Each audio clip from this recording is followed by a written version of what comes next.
Coming up on today's episode of the Real Lives podcast with Kyle Taylor.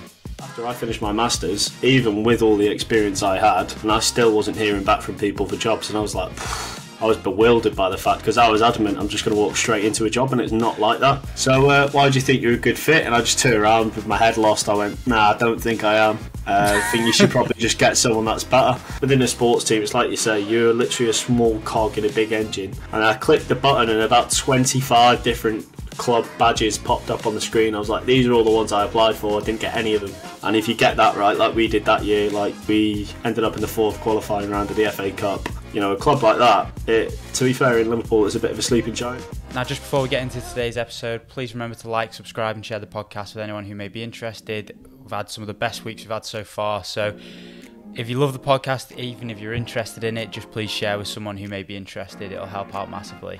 Thank you, and enjoy this episode with Kyle Taylor. Right, so Kyle, just give everyone a sort of a background on yourself. You know, you obviously work in sport, but what exactly do you do? So about 6 months ago, I started a new role. So obviously you'll know yourself that I started a PhD studentship at University of Birmingham, doing sport exercise and rehabilitation sciences. And then whilst I'm doing that, I'm also an academy sports scientist with Liverpool Football Club, working predominantly with the 18s, but then also crossing over and doing a bit with the 16s and the 15s as well. So why did you want to get into high performance sport? What was it that drew you to it? So, funny enough, actually, I went into John Moore's last week and did a bit of a presentation with Connor. And okay. I went over this same topic. So initially, I wanted to be a PE teacher. So I went to do my undergrad in sports science thinking that it was going to help me be a PE teacher. And then somehow along the way, ended up at Wigan Warriors doing an internship in performance analysis. And I was like, whoa, you can get a job working in a sports team. This is class.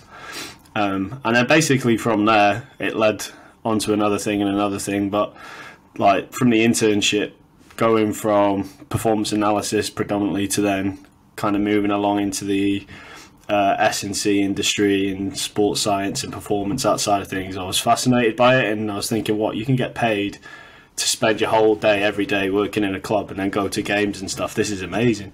So it kind of just fell into it. I wouldn't say that I was searching for it initially when I chose to go to university or anything, but as soon as I kind of fell into it at Wigan, then that was, from that point, I kind of knew what I wanted to do. So at uni, it's a bit of a weird one, like especially the sports science degree, because with our degree, because obviously we both went to John Moore's, it was the first year didn't count, so no one gave a shit. Let's be honest. Like nah. It was a case of you winged it. We were in 6 hours a week max.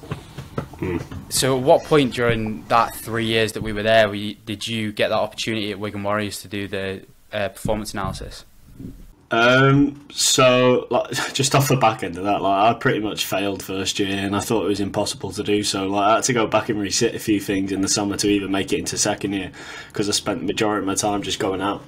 But yeah, it was literally from that point I realised that, Jesus, like I've not even made it past first year, and first year doesn't count. Like something's got to change. And two of my friends were at Tranmere Rovers doing an internship there, and I saw that they were involved in a sports team. And I was thinking, probably from not a jealousy aspect, but a bit in terms of like, oh Jesus, they're going to do something. They could get a better job further down the road if they've got this on their CV. Blah blah blah. So it was that me and Sam Malone kind of just started peppering emails out to like loads of different sports teams. Loads of them didn't even get back, but one of them did in terms of Wigan. But it was a performance analyst role in a sport that I never even knew existed in terms of rugby league, because obviously back in Wales it's just rugby union. So yeah. Yeah, and then basically went to the group interview. We just absolutely blagged my way through it the night before. How many players are in a team? How would you score? Like all this absolute crazy stuff. But somehow me and Sam ended up there, and then we just kind of went in once a week during our second year, like to start off with. I think it was like halfway through second year. and start a third year as well. We were there for, but once a week went in, filmed training sessions, filmed games, coded it up. But it was just good to be around it, to be fair. So at Wigan Warriors, you're obviously doing the performance analysis and you're in sort of the back end of it. What was it that then drew you towards a sports science S&C route from there? Just like as you say, when you'll probably know yourself, when you're around that kind of environment, you're interacting with loads of different members of the MDT, and you're just having conversations with the nutritionist, even with the chefs in the kitchen, with the coaches, and you just kind of get an understanding of what the environment's like. So I constantly see them absolutely lifting heavy weights in the gym, and at that point I was fairly into my training myself. So as I'm walking through the gym every day, I'm thinking, "Wow, what are they doing over there?" And then from that, I kind of got a bit more involved to the point where the year after, I actually went from working with the first team and the academy in a performance analysis side and dropped down to do sports science S&C with the scholarships. So I was coming then, saying one time a week on a Wednesday, getting the train to Wigan to completely unpaid, to then do the 14s, 15s, 16s for an hour each on a Wednesday evening. And then just from that, I've really enjoyed it, just training and coaching in a gym to get other people better. I thought, it's kind of addictive in that to carry it on. It's a lot of commitment in it. That was one thing that sort of shocked me, because I'm going to be honest, during my first 3 years of uni, I did fucking nothing. I didn't do anything. Didn't do anything on the side. Literally just turned up to uni, got the work done, and expected that the work was going to get me the job. But it's not that gets you the job. It's the time you spend outside that gets you the job. So from an aspect of, you're not getting paid, you're going out off your own back.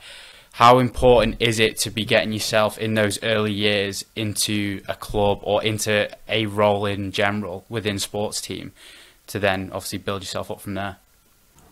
Yeah, I think now especially how saturated the industry is, and I think the other day someone told me there's about 8,000 new sports scientists that graduate each year, and you think, fucking hell. Looking back,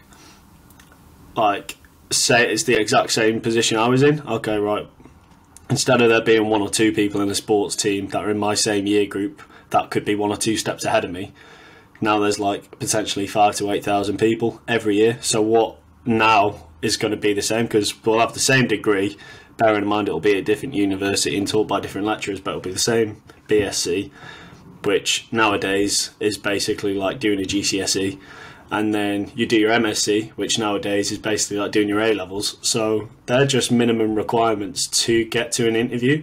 Whereas I feel nowadays, having that experience and having the qualifications and the education and all that background in terms of university, that's kind of just you knock on the door, let me in. Whereas now, all that experience working at a club is what kind of gives you the platform to build on stuff within an interview. And for me especially, it was huge. After I finished my masters, even with all the experience I had, I did a year at Wigan Warriors as a performance analyst, year at Wigan Warriors as an S&C coach, and then 2 and a bit years at Tranmere at that point as lead academy S&C and helping with the first team and stuff.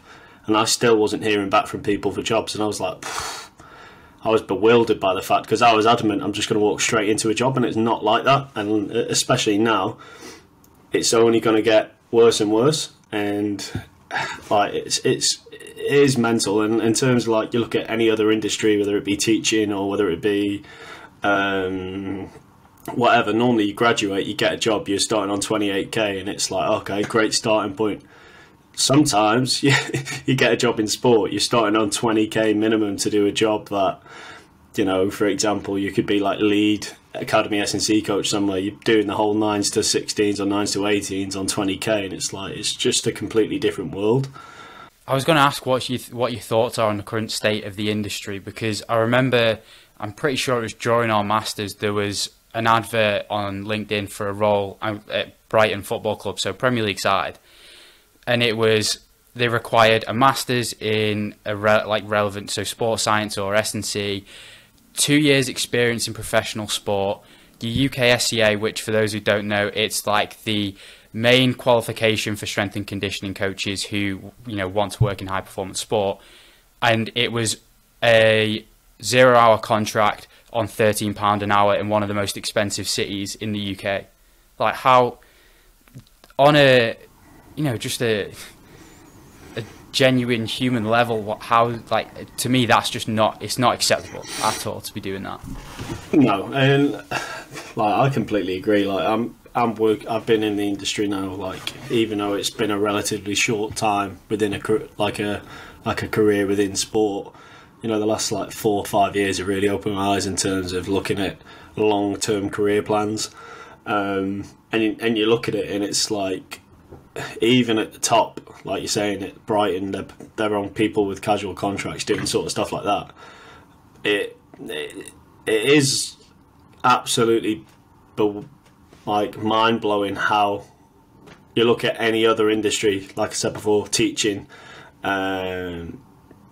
teaching, cooking, nursing, anything, like, you'd expect to be paid per, how good you are at that job, rather than a blanket statement across the board. But I think at the other side of things, it just comes down to the saturation. Like, they know if one person won't take it, there'll be a young and aspiring S&C coach that'll probably be knocking on the door wanting to do that role. And it's kind of, I think, especially as you progress within your career, them types of opportunities do change. Like, even now, I've gone from predominantly working in like EFL, non-league clubs, to now working in a Premier League academy. You do start seeing it change, like, differently in terms of, like, what's available. So at like an EFL academy, for example, the type of meals you get in the environment's completely different to like it would be at a Premier League club. And like you say, it's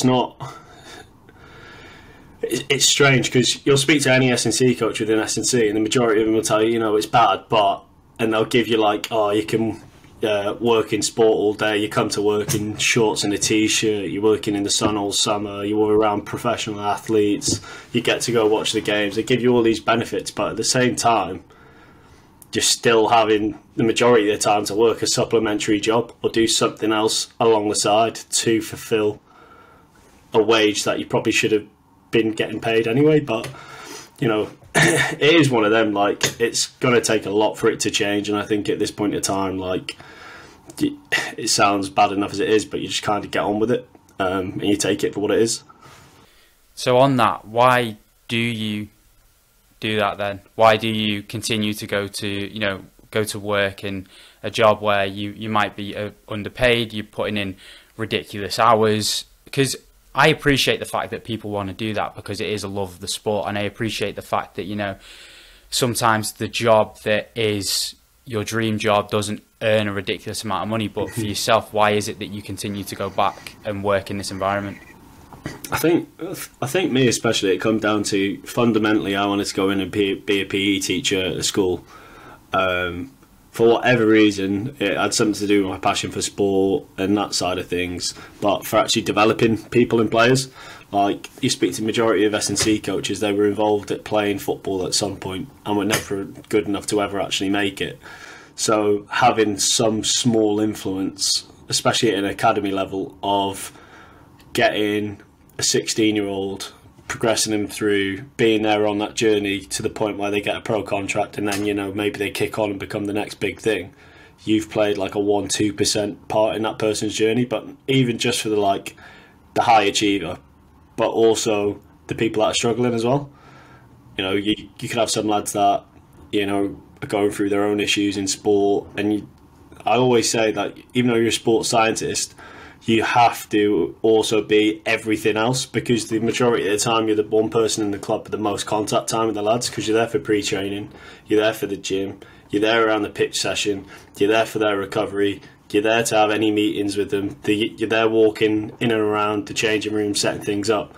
You also become a member of staff that does a bit of everything else.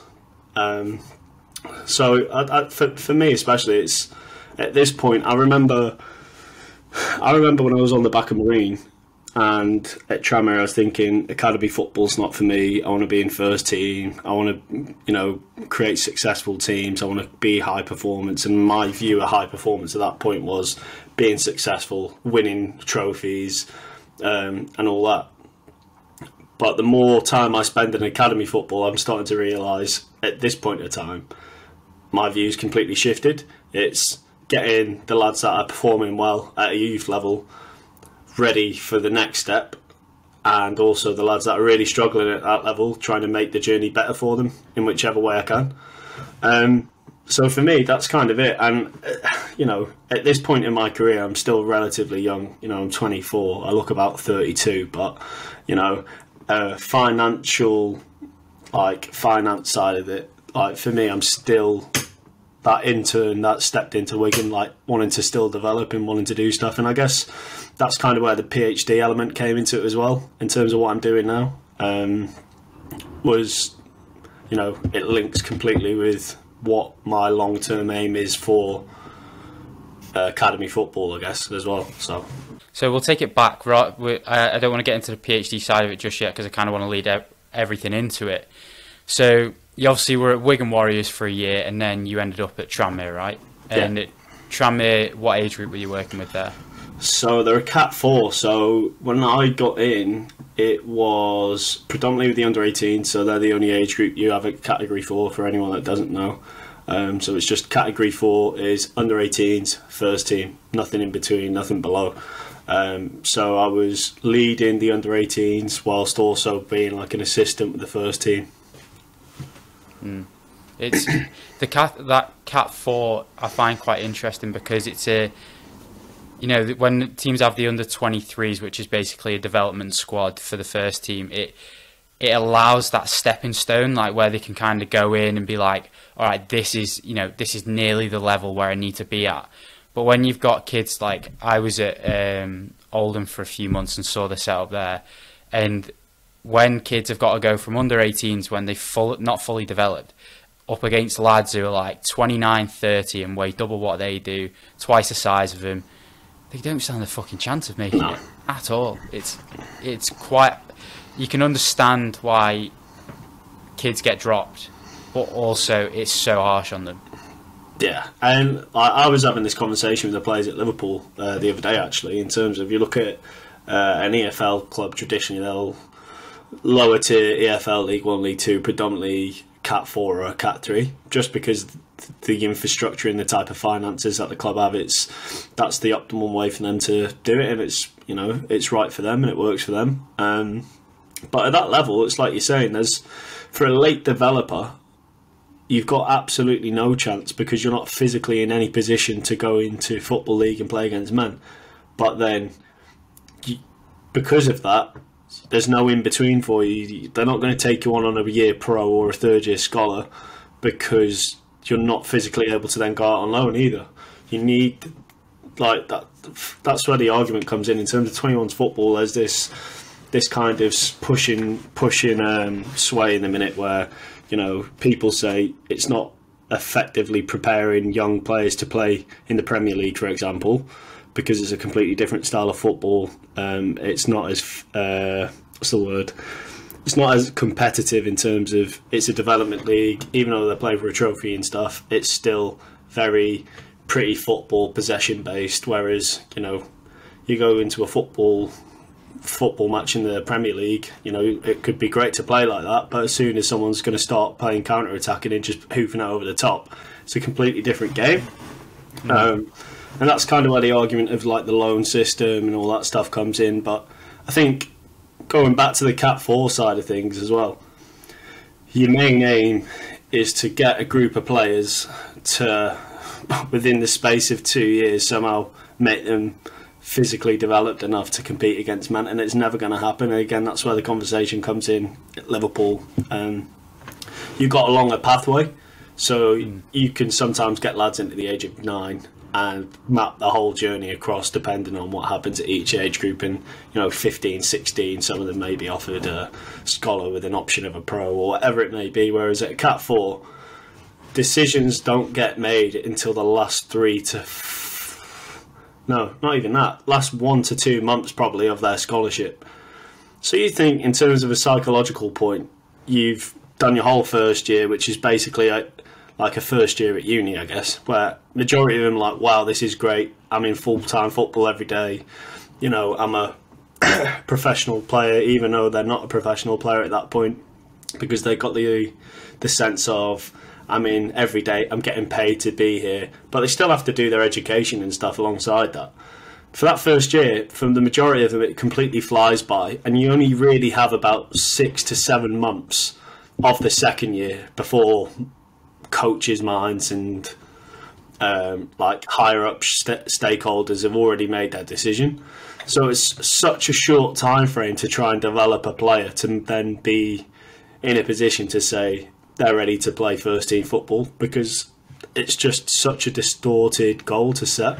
You probably experienced this when you were at Marine as well. So for those who don't understand the English footballing system, it works on a pyramid basis. So we both worked in tier 8, which is like near the bottom of the football league system in the UK. So it's non-league football, semi-professional, you know, and a lot of the lads who were at the team I was at, and I'm not sure if it was the same with you, because I feel like you had like a sort of older age group at Marine.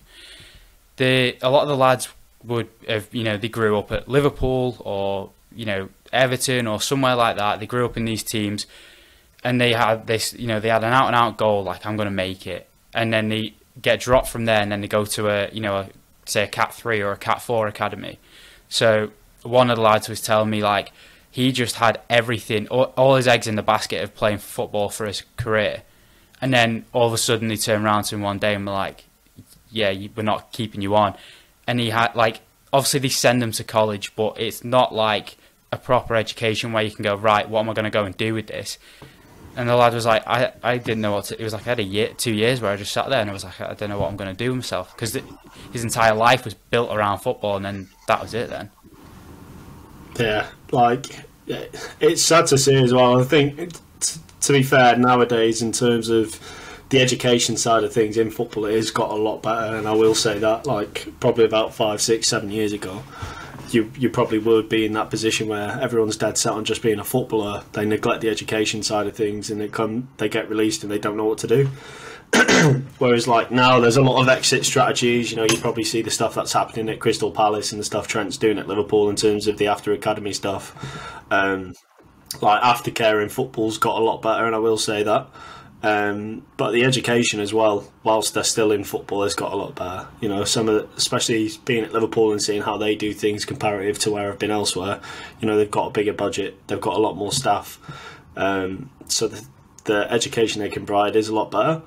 But no, it's true. I think for especially the majority of the lads, until that decision's been told to them that you're not making it, especially at this club, they're dead set on being a pro, and fair play to them. You know, you're there to do that.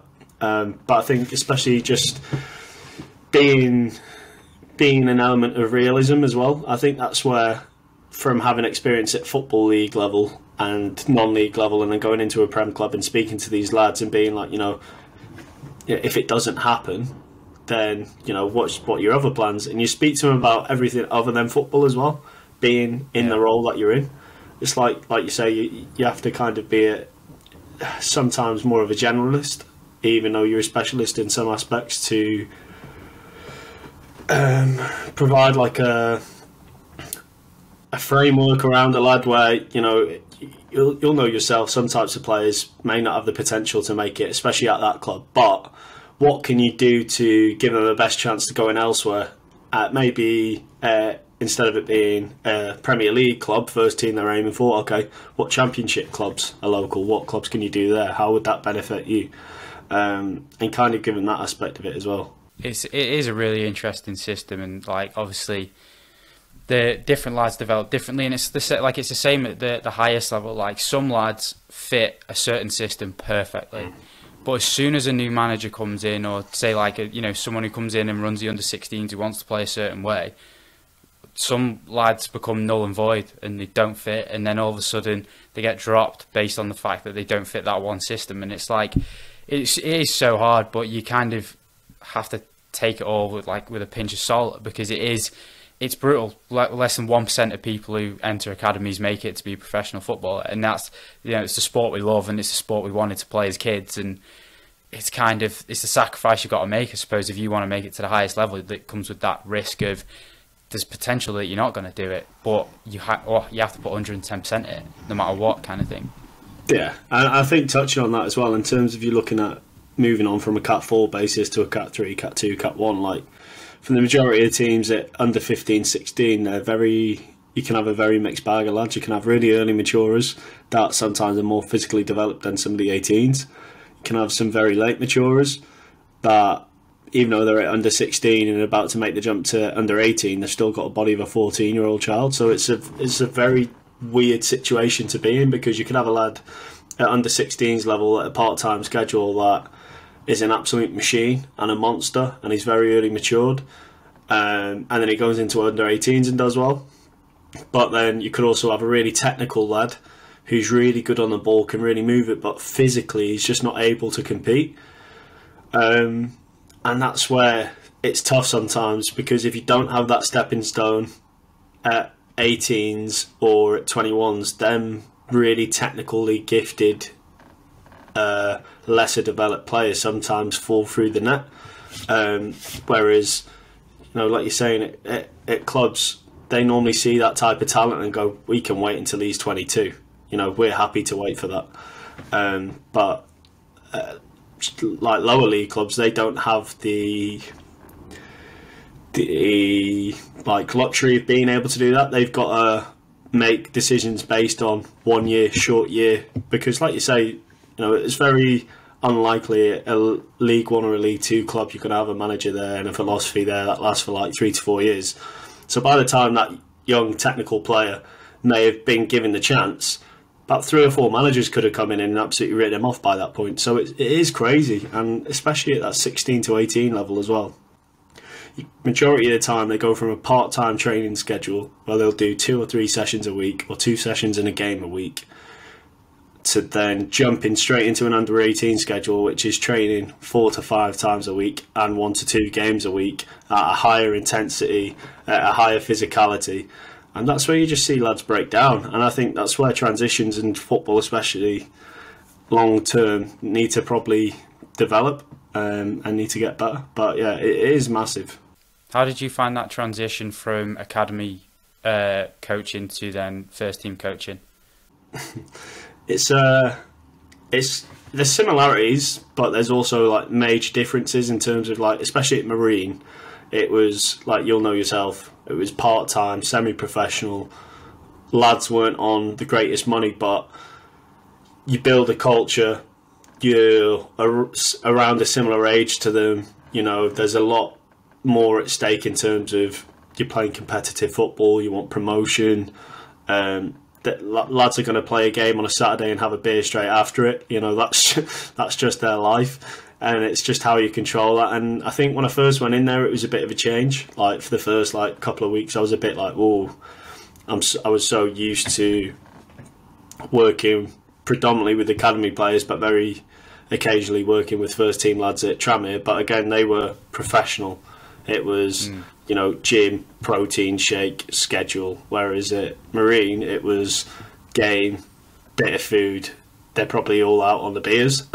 So it's how do you manage that and make it successful? And to be fair, that's where the culture in the club and the culture within the staff and the culture within the players all need to align. And if you get that right, like we did that year, like we ended up in the 4th qualifying round of the FA Cup against Wrexham. The year before they played Tottenham. This year they were just close on getting playoffs on their first year back in a higher league. That would have taken them to the Conference North. A club like that, to be fair, in Liverpool, it's a bit of a sleeping giant. And again, in terms of loan moves for lads, clubs like that are amazing. Like when I was there alone, we've seen lads from Fleetwood come in, lads from Accrington Stanley come in, under 18s or 21s level, and they thrive because they're getting so much game time in competitive physical leagues. And that's again where the argument goes from 21s to loan systems, which is better. You could go tit for tat, but just for them, you could say robust physical players playing in non-league or playing in like League Two, League One for a high achieving like Premier League academy player or a Championship player, even like League One, League Two players.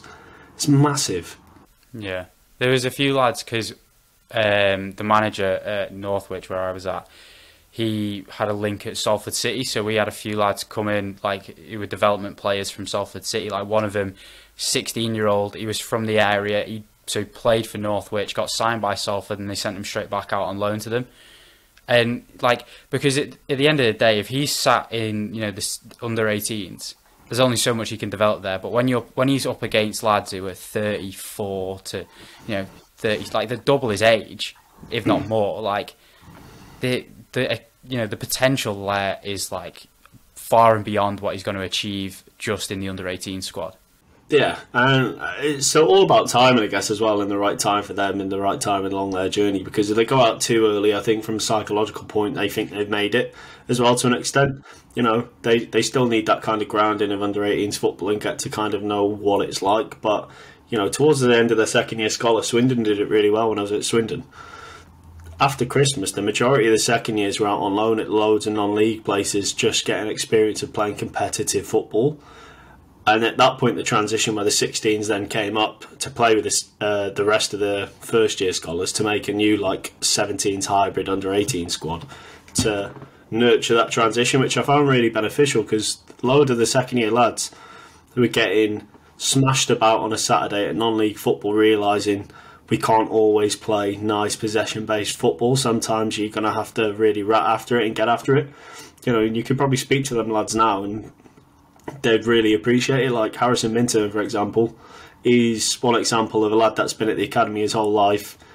When I first came in, he was like teetering on training with the first team and being around the first team, and then he was in and out, managers changed, goes out on loan, does really well on loan, gets brought back in, does well in one of the FA Cup games, gets put back out on loan, comes back in, he's in and out the team, and now he's absolutely flying. So it just shows you the road and the journey isn't always the same for each player, and it's not always the same for each member of staff. You know, I could have done 5 or 6 years as an intern and still not got a job, whereas someone could have worked with someone on a certain research project, for example. They've known someone, put a word in, they've just got a job. It's completely different, and there's no right or wrong way to do it as a player or as member of staff, but, you know, each journey is different. So why did you, alongside working at Tranmere within the academy, why did you then take on that role at Marine alongside it? Because that's a fucking lot of work for one lad, especially during a full-time masters as well. Like, yeah, to be fair, looking back, I think I was a bit crazy because I'd set up my own online personal training and online coaching performance-based business. I was doing my master's degree. I did the senior internship at John Moores. I was at Tranmere as an intern. Then I was at Marine initially as an intern, then part-time. And then for a brief 3 weeks, I somehow came up with the idea that I was going to do a podcast as well. And to be fair to you, at least you've kept yours up. I did 3 and then had to pack it in. But going back to it, I think for me, it was just about trying to grow as a practitioner, getting it as most experience as I could. An element to it as well, Marine was a part-time role. I was getting paid there, where at Tranmere I was still getting paid like expenses. I was still deemed as an intern, even though I was predominantly full-time.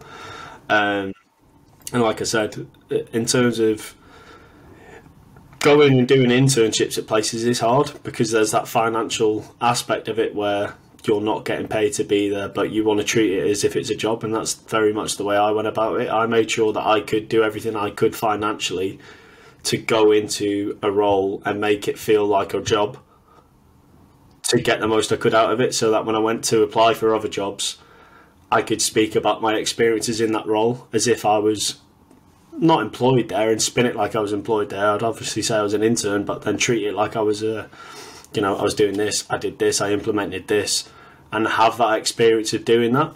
And at Marine as well, it gave me first team experience, it gave me experience being around and trying to coach older players. You know, I was 22, 23, 21, 22 at the time. So then going in there and trying to coach a load of semi-professional lads. Like we had a lad there called James Barragan, who was a bin man. And we'd literally we played Workington away, which is about a 3-hour journey for those who don't know. 3-hour journey that you travel on the day because they're semi-pro. Travel down 3 hours, played a game, went to a draw, came back. He went to work at 5, so I think the game was a 7:45 kickoff. We must have got back at 2. He must have had about a 2-hour nap. Went to work at 5. Played him again on the Tuesday away. Did the same thing. Played him away on the Saturday, and luckily he had a day off. But it's understanding that there's lads that are going to turn up late for training, or lads that are going to be fatigued, and it makes you try and figure out and problem solve as well. We at the time I went in, we did have GPS there, and it was great. It gives you context. It's a wearable, it's a measurable bit of data that you can collect.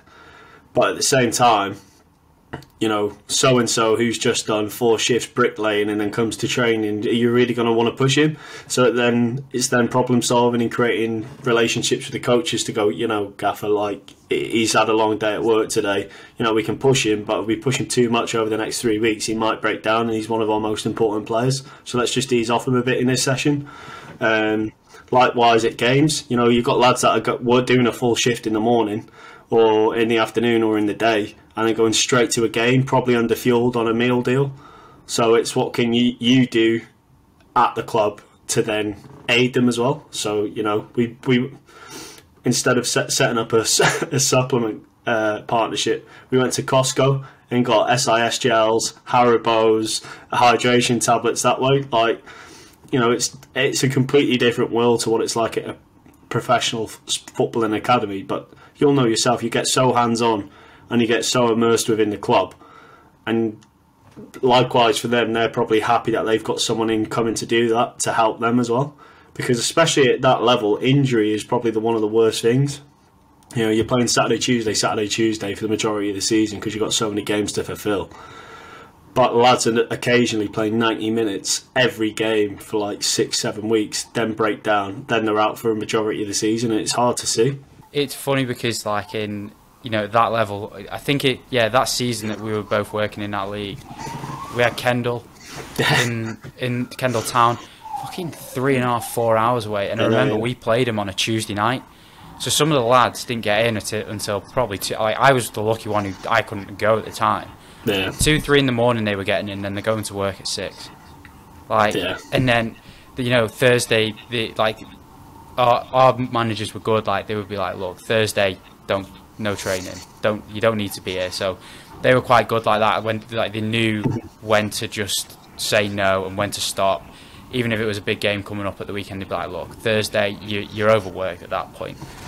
But it's something that people don't appreciate, is that, like, these lads work fucking 10 times harder than the lads at the in the Premier League, because they're doing a 9 to 5 or 6 till 4, and then they're leaving the job, driving an hour and a half to training. If like some of the lads who played at Northwich lived on the other side of Manchester, so they're driving an hour and a bit to training and then back, getting in at gone midnight most nights to then go to work in the morning. And it's like, it is near impossible to manage it, isn't it? Yeah. And I think, especially, is it from like a development point from staff and from like a coaches and a practitioners element as well. Like, one of the main things I learned from there is how to create them relationships and how to speak to staff. Because there are certain aspects where I'd go, Gaffer, I think he needs a bit of rest this week, and he'd just turn around and basically tell me to F off, and he goes, nah, like, he's playing, we need him, we need to win this game. And it's like, okay, like, fair enough, like, if that's how it is. And you're not always going to win the battles.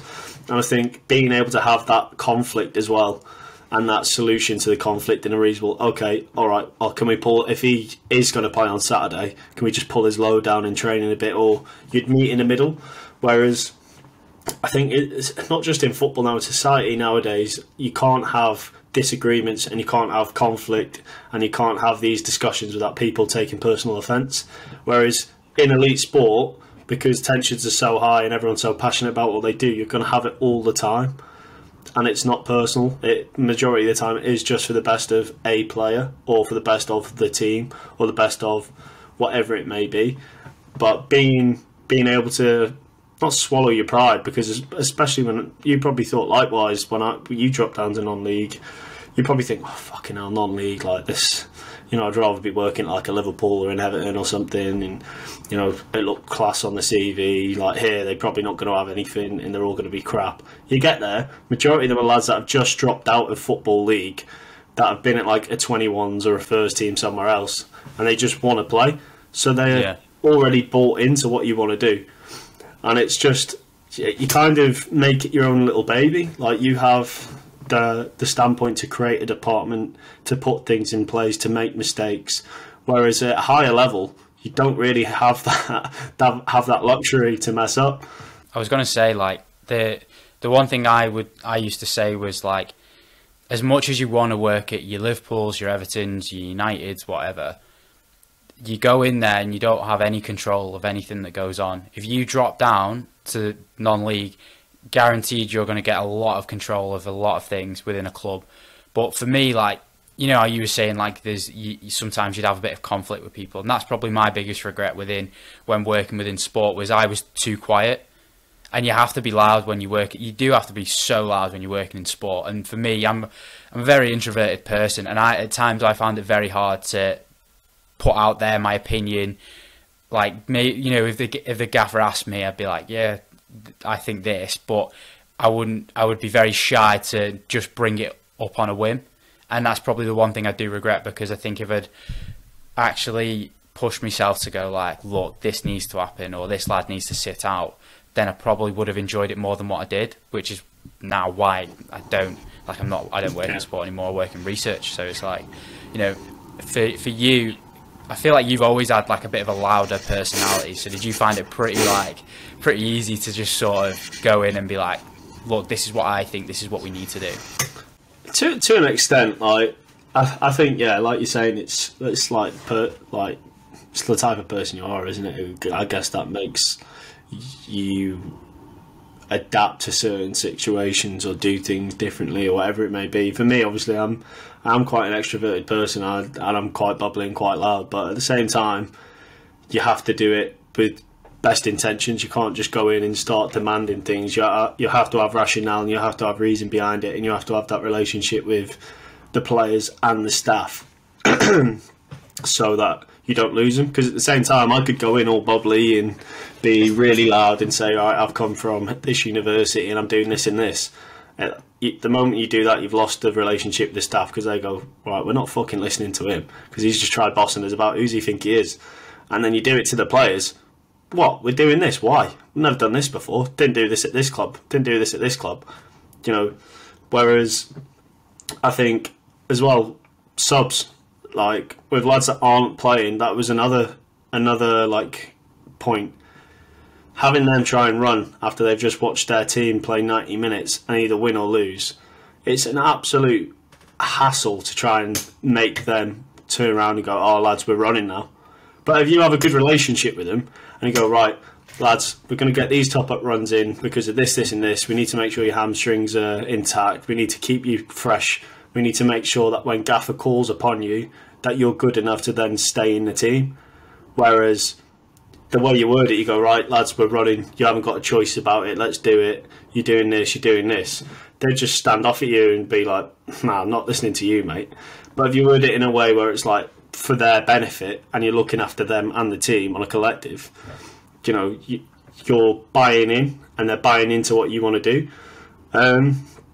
But yeah, I think, again, with everyone, there's situations where you can be an extrovert but also be an introvert at the same time. Like, I've been in situations where I've been in meetings in university, and you've probably been in them yourself, where you were on placement and you go in to see your placement supervisor and you sat there and they're speaking about this, this and this, and you're just nodding and you smile and wave. You're like, yep. You walk out and you're like, what on earth has he just said to me there?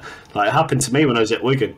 You know, I'd just done 2 years at Wigan and a year at Tranmere, and I had Dr. Carl Langan-Evans as my supervisor, and I've gone in and we're speaking, and he goes, oh, so what have you learned? I was like, oh, you know, I've been spotting today, you know, I was helping with back squat. And he goes, oh, okay, what type of back squat were they doing? High bar, low bar? I was like, yeah, back squat. Yeah, I think it was high bar. And he was just like, he wasn't even grilling me. It was just stuff that I should have known. He's very good at that, though, isn't he? Like, yeah. He's very good at picking at things just to put you on the spot and then make you feel like you're under pressure. You need it, though. Otherwise, you it's like with footballers. They get a false sense of where they actually are. Like me, because I was doing all these internships, I was thinking, I'm flying here, I'm class, I'm a practitioner, me. And then he's like, oh, what were you looking for in the squat pattern? And I couldn't tell him. And I walked out that room thinking, wow, like, I need to really, like, brush up on what I'm doing here. And again, like, MSc, did you do the internship with the MSc? I was at Ealing Rugby Club, yeah. I moved down to London for mine. So I did the S&C internship with Conor Heaney and Steve McQuillan and all that. Yeah. So I did that. Yeah. What was your interview like?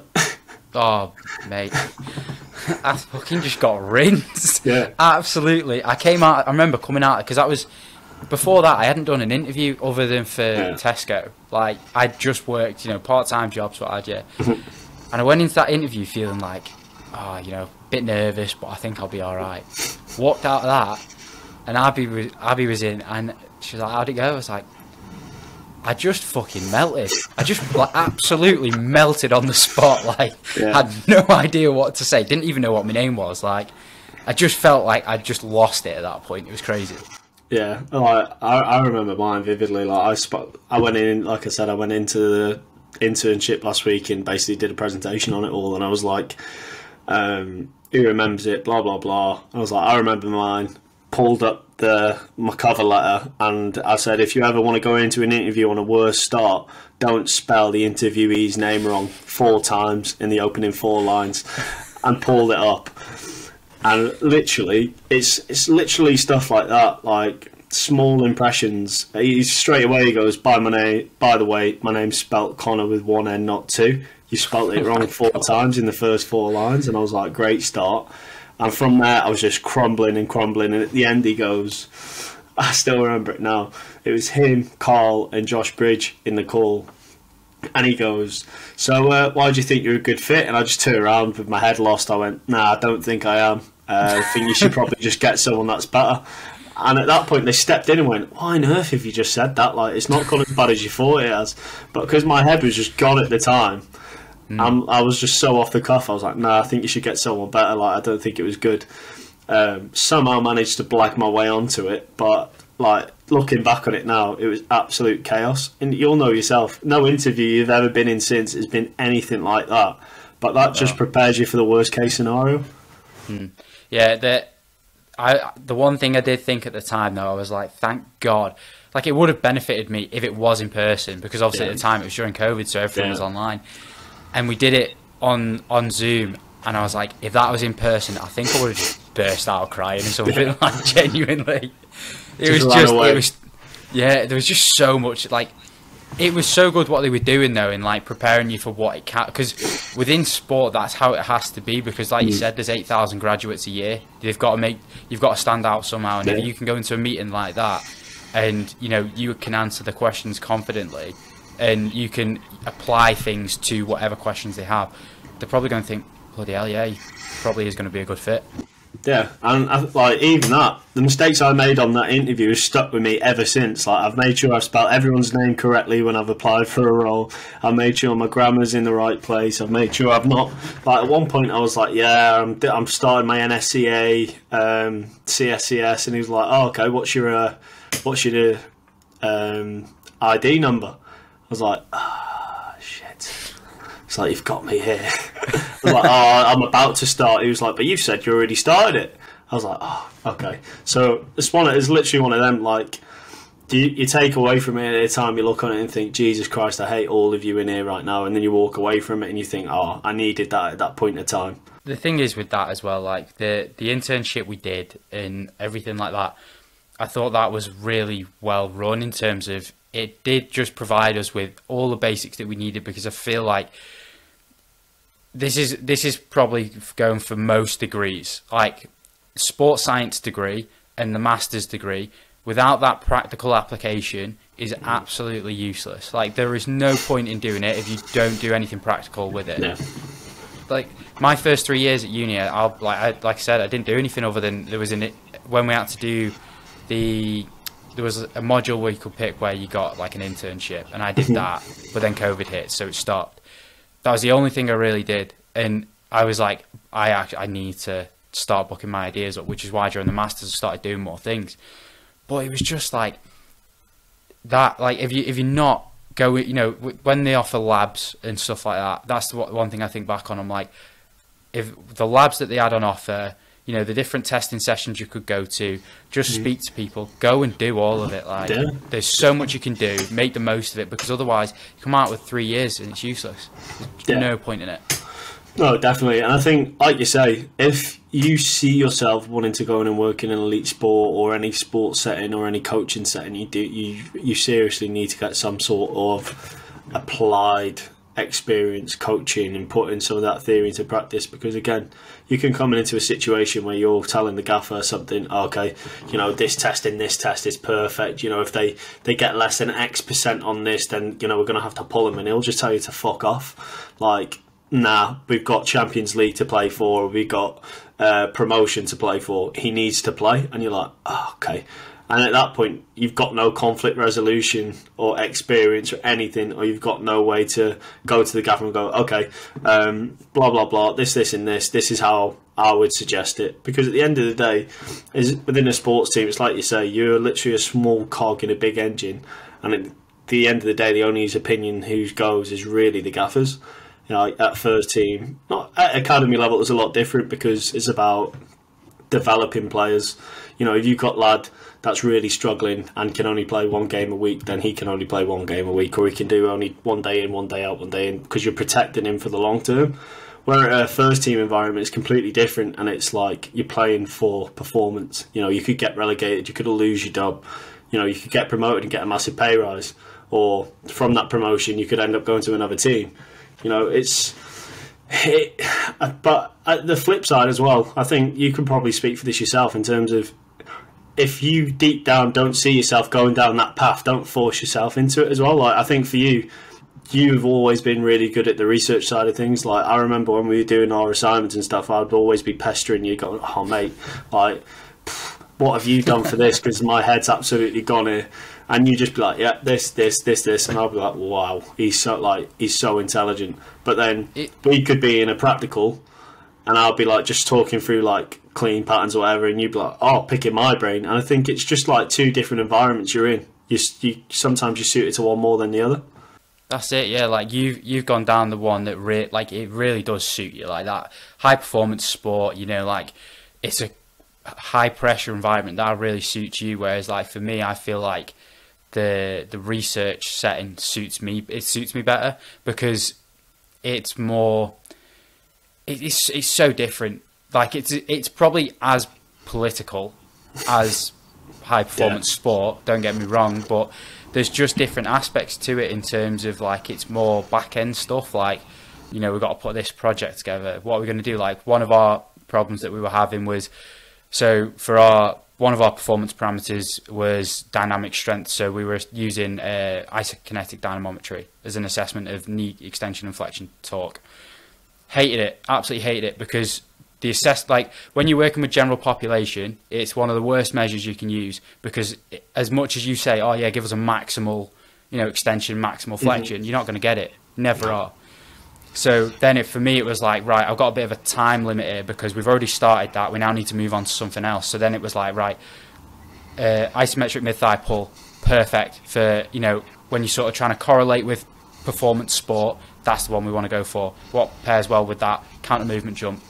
Do it in half the time I was doing that in, and it's like trying to do all the logistics like that. To me, that suits me. Whereas for you, I feel like you're really good at like, oh well, this lad, you know, he's analysing situations like this lad's been bricklaying for 9 hours, and now he's come here, and you know what's he got on tomorrow, and actually maybe it's probably not best that we push him tonight because he's got this, and this. Like you really do suit that well. Yeah, and I think for me as well, I'm not just interested in the job, I'm interested in the people in that job, and it gives me context around certain situations as well. Like, you know, I'm a very social, outgoing person, and within a team environment, it works really well for me because I can just go around and create them relationships with the players, and then from them relationships, it gives me the buy-in for when I want to implement stuff. They're a bit more open to it. Like, one example at Swindon, you know, I've gone in, At that time, they come on the back end of COVID. You know, the club had just gone through a new takeover. There was a lot of transition within the club.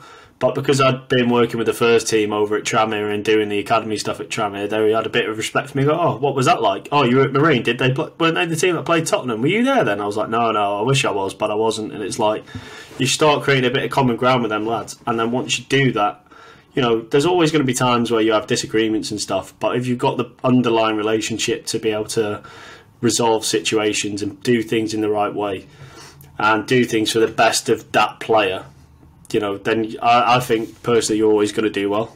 Obviously, you were working at Tranmere, but you were working within that sort of vicinity of where you're comfortable. You know, you're from North Wales, aren't you? So like you're close to home. You know, you're based in Liverpool, working at Marine and Tranmere, which are both within the vicinity of the city. Yeah. And then you took a job at Swindon Town, which is like, is it 4 hours down south? Yeah. Very far away from everything that was going on. So how was that transition then of like moving away from family and dealing with all that?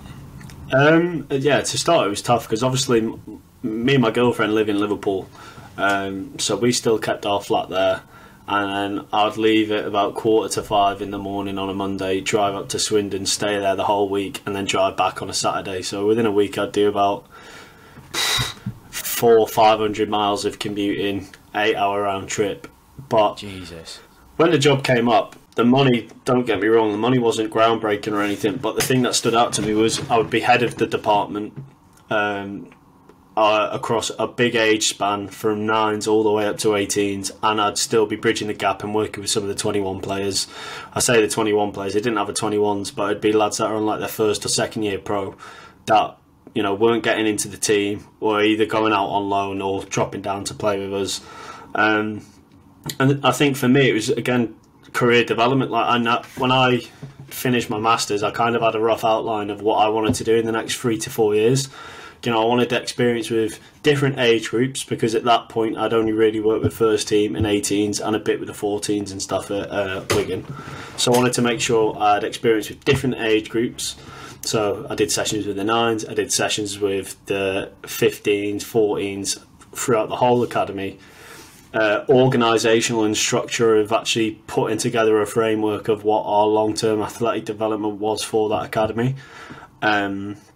Putting certain things in place to link with the first team, you know, same testing method, same warm-up, still creating that relationship, creating a culture within the squad. Because at the time it's quite fragmented in terms of, you know, you've got lads that didn't want to be there, you've got lads that wanted to be there, you've got lads that were really good, you've got lads that, you know, probably weren't the best technically in terms of they didn't want to be there, like they didn't want to be a footballer, they just somehow like found their way into it. But like, long story short, it was development for me, like getting that experience of leading a department and heading a department. Recruitment, like we recruited a lad on a studentship from Loughborough called James, who was absolutely amazing on my time there. You know, he came in, it was his first role. So being a kind of mentor to him and like, oh, this is what I've done, these are some of the mistakes I made, but then giving him a platform to make the mistakes himself as well. So I remember like the second week he was there, I went to IB for on a stag do because it was already booked before I got the job. So then for like half of the week, he had to lead in his like second week of ever being in a role. I came back, I was like, how was it? And he was like... But insane. From that, he learnt so much. So again, if I had to break it down, head in the department, it was mentoring like interns and students, and kind of just taking that next step. It was my first official full-time role in sport, whereas everything I'd done was kind of like part-time or like an internship or placement or whatever. Whereas this was my first official full-time. Again, it was tough though, you know. Like I said, commuting 4 hours on a Monday, 4 hours on a Saturday, moving away, living in a flat in Swindon, not really knowing anyone down there until I worked. Like the only people I knew were people I worked with. But again, I was there for 10 months, and I still speak to a lot of the people there now. Like I'm still going up there in a few weeks' time to see some of the staff. Like. And you create them relationships and they stick with you. And one of the only reasons I got the job was because of Carl. Like I applied the head of sports science at the time was one of the people Carl had worked with at UFC for the combat stuff.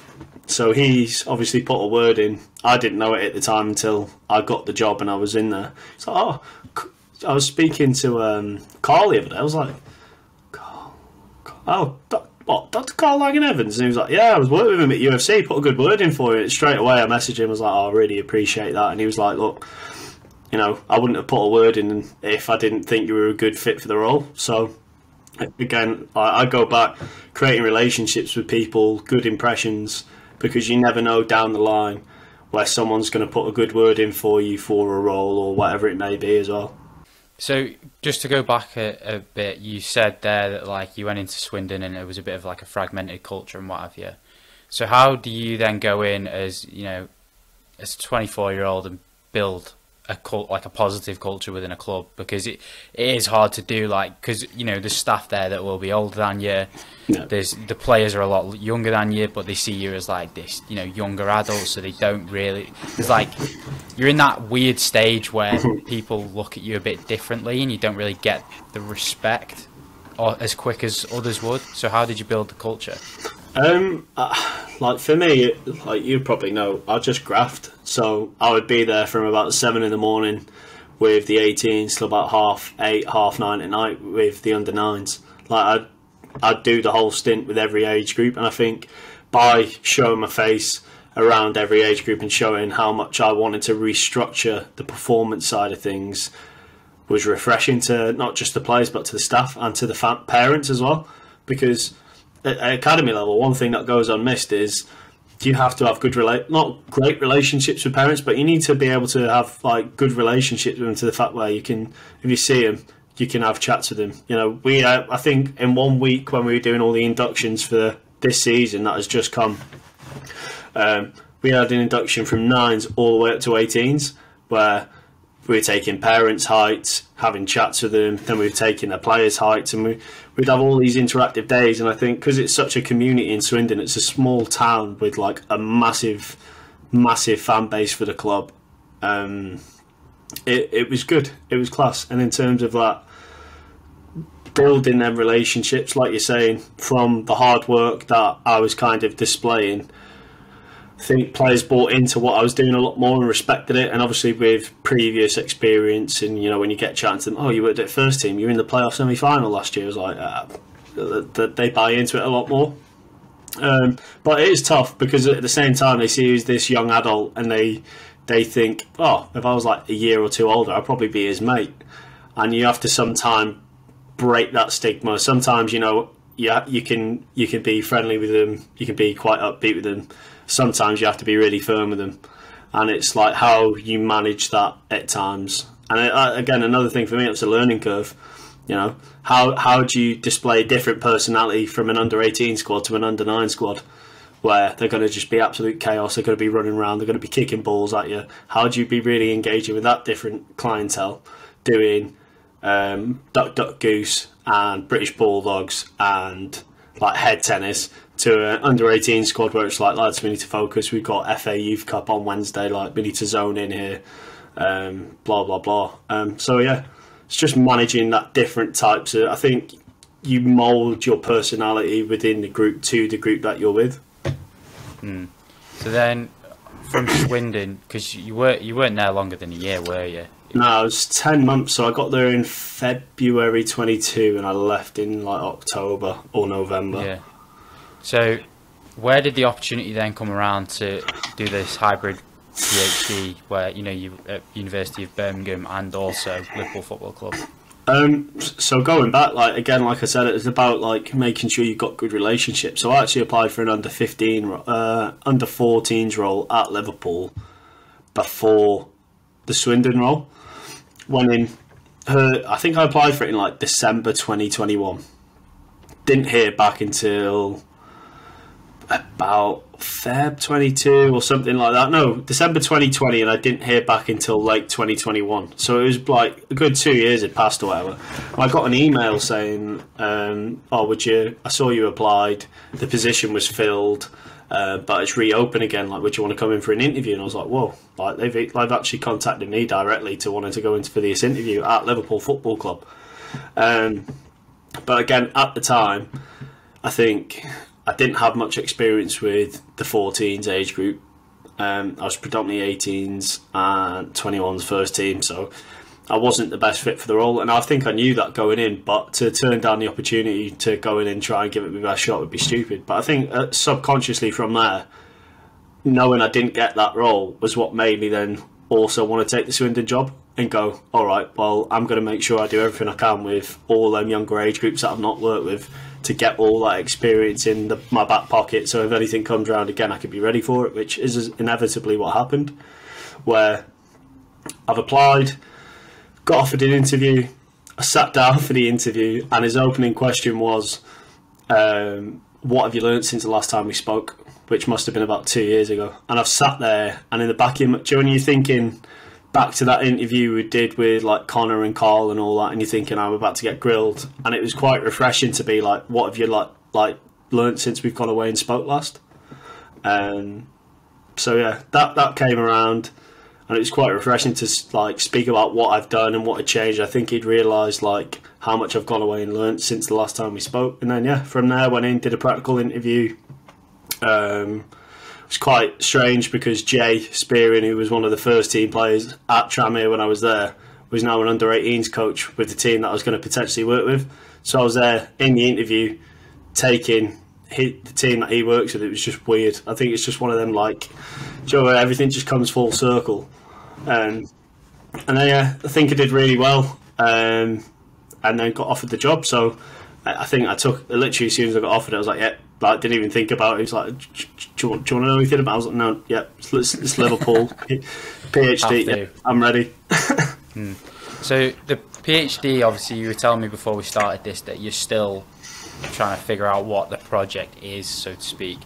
So what sort of areas are you trying to look into with that? Because obviously it's a 3.5-4 year project, isn't it? So yeah, so like when I initially started with Professor Drost, like Barry Drost, it was a strange one because every time we'd done a research project at university, it was like, this is the topic, go away and do the report, or go away and do the project.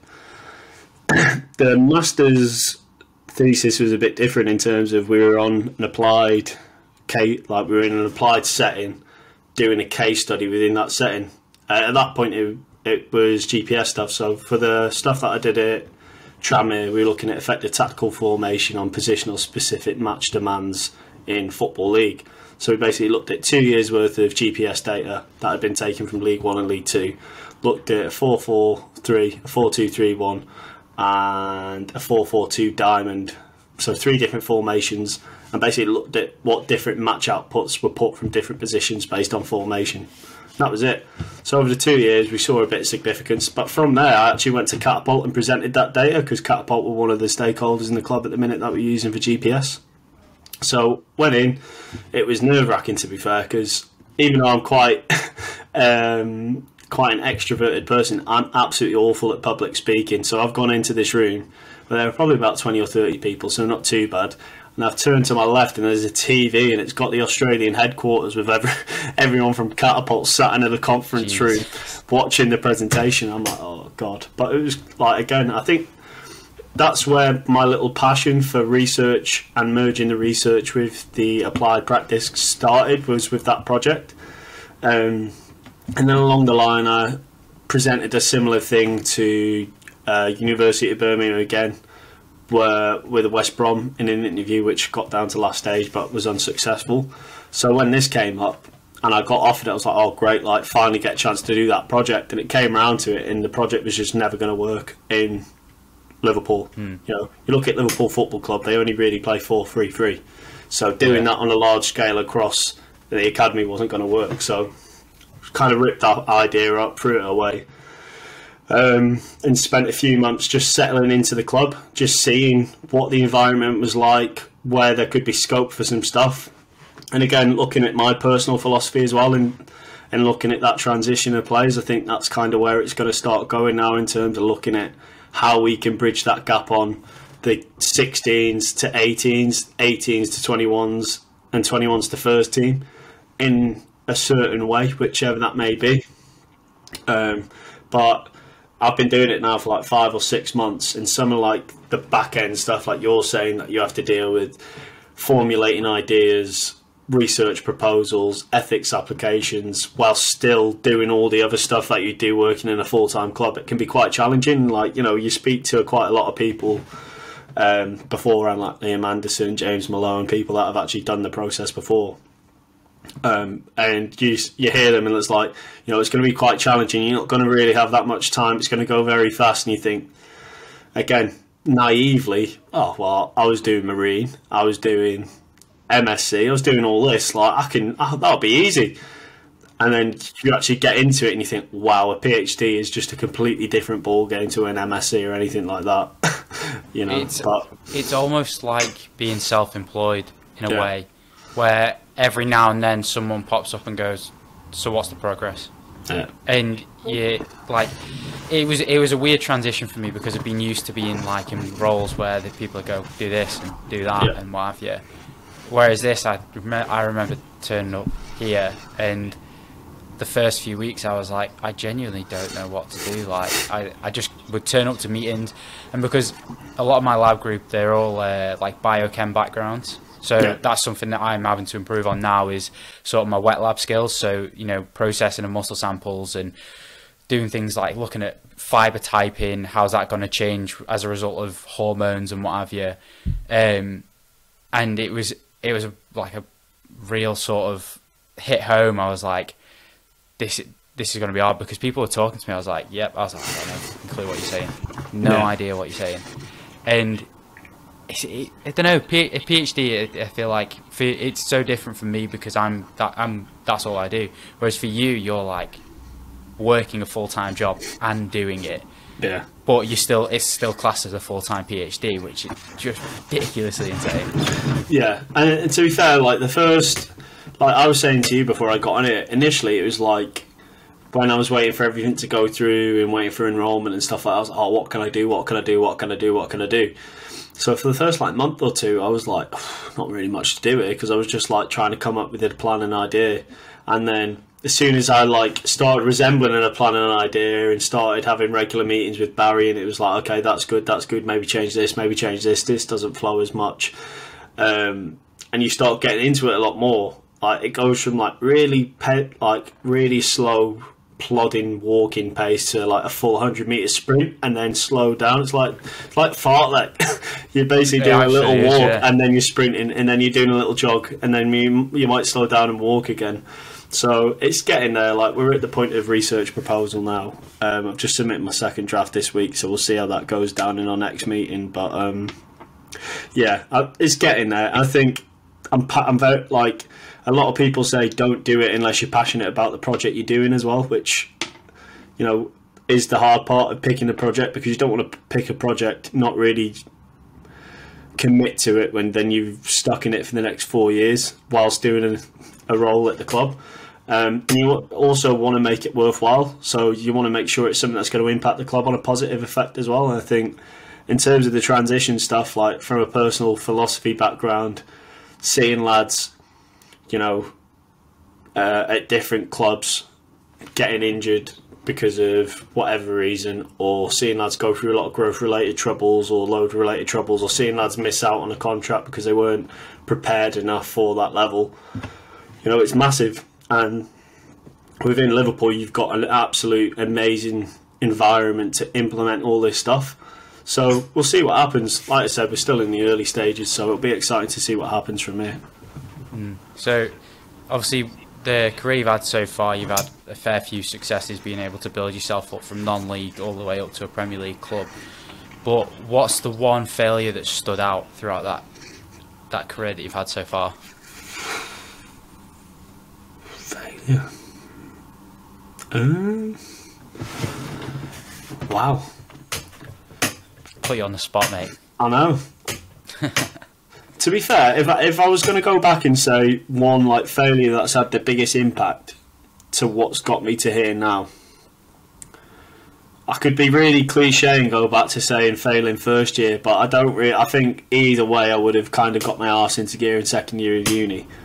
Whereas not getting a load of jobs straight out of uni and making me realise, fuck me, there's a lot more I need to do to get these jobs, was probably the main one. Because like I said last week when I did that I think it was a few weeks ago, I did that presentation, and I basically said to the group, yeah, who in here thinks that they're pretty much going to get a job straight out of finishing their masters?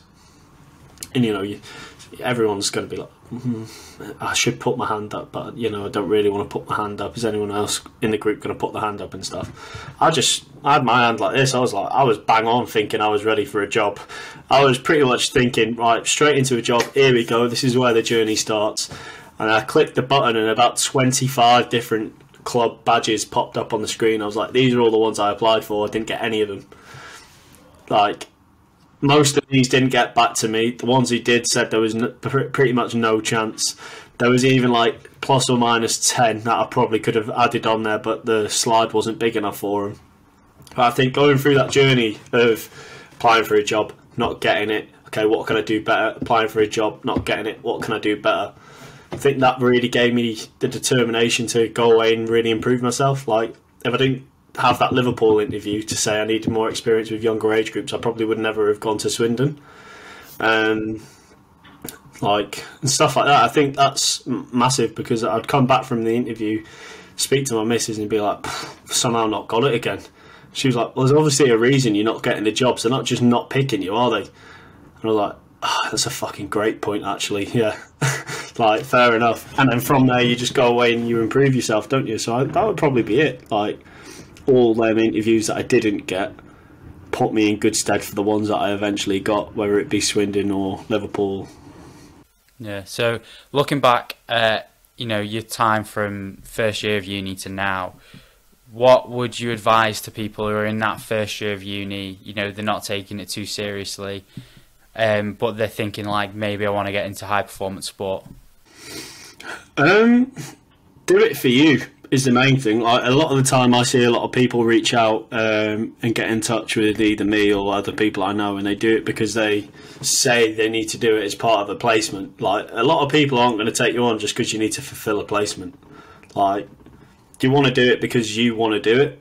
Like, you want to go out there and put the time in, because ultimately nowadays, I think, especially with interns and stuff, I don't want to say it like this, but they're a lot more entitled and think, oh, well, I'm not getting paid to be here, so like, I'll just do what I want. Well, you're just going to get binned off and someone else is going to come in.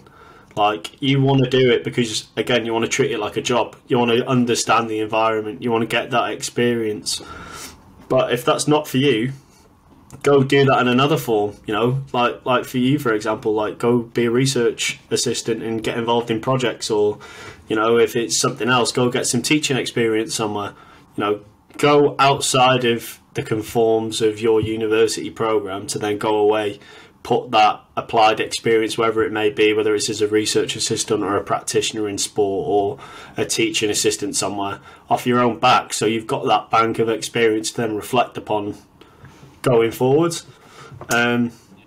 Because it's tough. Like, being an intern's tough. Like, even at Northwich for you, you're probably thinking, like, could probably not have to do this, but then what I'm getting out of this is worth it.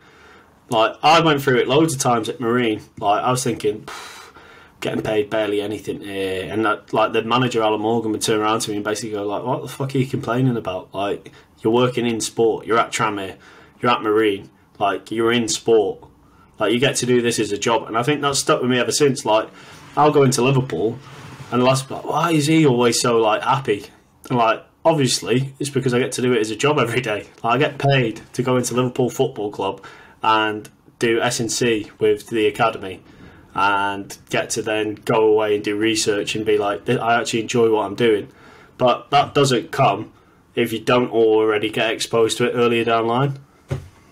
Yeah, mate, it's quality with what you said there. And then one more question that I do have, based on, you know, your career and everything like that. So you've now taken yourself down sort of a research route and also with a hybrid in high performance sports. So what does sort of the future hold for you? Do you want to carry on in high performance sport, or do you want to sort of edge towards the research side of it? I actually had this question in my interview when I went to the Liverpool role, and it was like, again, when I finished my masters, I put like a 3-year plan in place, and like I didn't get it to where I thought I'd get it, and then I got the role that I never thought I'd get. So I was like, oh, okay. So then I rejigged my plan. So for me, ideally want to finish the PhD in the next 4 years. Like, obviously that's a massive ask whilst working at a club and stuff, but I want to kind of finish it by the time I'm like 27, 28. Still working high performance sport. I think long term get to a point where I'm like head of a department at a very like elite club, for the academy side or first team side. I don't see myself getting out of sport anytime soon, but I think, like you're saying, in terms of that research element will always be there. So whilst I'm working in sport, I'll always want to keep looking at what we can do better to improve the field. What can we actually implement more in practice? Because football, especially compared to other sports, is miles behind in terms of, you know, testing, monitoring, actual performance side of gym programs, pitch performance. So what can we do there to actually get the sport more up to speed? Because you look at football, for example, and how it's progressed in the last 10 years is absolutely crazy. But you think, give it another 10, where's it going to be? You know, how much more physical performance can we get out of these players, because it's already gone sky high? Okay, what's next? So how can I help manage that? And then I think long term, going back to literally the beginning when I thought I was going to be a PE teacher, probably get into lecturing at some point, and then mentoring again. Mentor the next lot of applied practitioners that are going to come through and see what I can do. But that's like a good 15, 20 years away. I still want to enjoy myself in sport for that time. Mate, it's quality. And then one last question that I have for you is the same as I ask everyone else who comes on, is how would you like to be remembered? Remembered. Hard working, but doesn't always take himself too seriously. Love it, mate. I'll put all your links and all that in the description below, because you still do some online coaching as well, right? Yeah, a little bit, yeah. Basically, as soon as I started working full-time in sport and doing all that stuff, it tapered off. But yeah, I still do a little bit of performance one-to-one stuff, so yeah, appreciate that, mate. Yeah, I'll put that in the links in the description. But yeah, really appreciate you coming on. Love this one. Thanks for having me. It's good to catch up. It's been a while since you moved into Oz, so it's been nice. I know, bloody needed it, haven't we? Hope you enjoyed that episode with Kyle Taylor. It was a really good one for me. I've been mates with him for a few years. You know, went to uni with him, did an internship with him at uni and stuff. So, yeah, really great guy, and gave a really good insight into what it's like to work in and behind the scenes of the football system, and what it's like at each and every level. Because, you know, working from non-league to Premier League club, there's a massive difference in terms of infrastructure and funding. So, really great insight from him. You can find his links down in the description. Obviously, he said that he's doing a little bit of coaching here and there, so if you're looking for a coach for your training, then look for Kyle. He'll help you out. Thank you very much for listening, and please remember to like, subscribe and share it with anyone who may be interested.